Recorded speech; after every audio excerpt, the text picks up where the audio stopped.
Magandang umaga, nagbabalik ang PTV Balita Ngayon.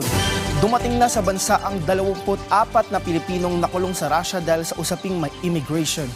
Magugunitang nakalaya ang 24 na Pinoy dahil sa pakiusap ni Pangulong Ferdinand R. Marcos Jr. kay Russian President Vladimir Putin na sila ay palayain. Unang dumating sa Ninoy Aquino International Airport ang 6 na Pilipino bago mag-alas 12 ng hating gabi. Habang iba naman ay dumating kaninang madaling araw. Nagpasalamat naman ang Department of Foreign Affairs sa tulong o koordinasyon ng mga otoridad ng Russia sa pagpapalaya sa mga Pilipino.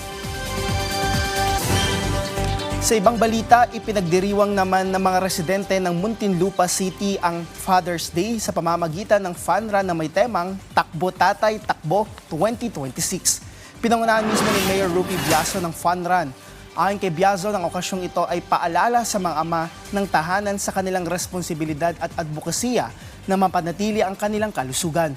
Kasabay nito, hinimok ng alkalde ang mga tatay sa Muntinlupa na ituloy lang ang kanilang responsibilidad sa kanilang mga tahanan at komunidad sa pamamagitan ng tamang pagganap sa kanilang papel bilang leader ng pamilya.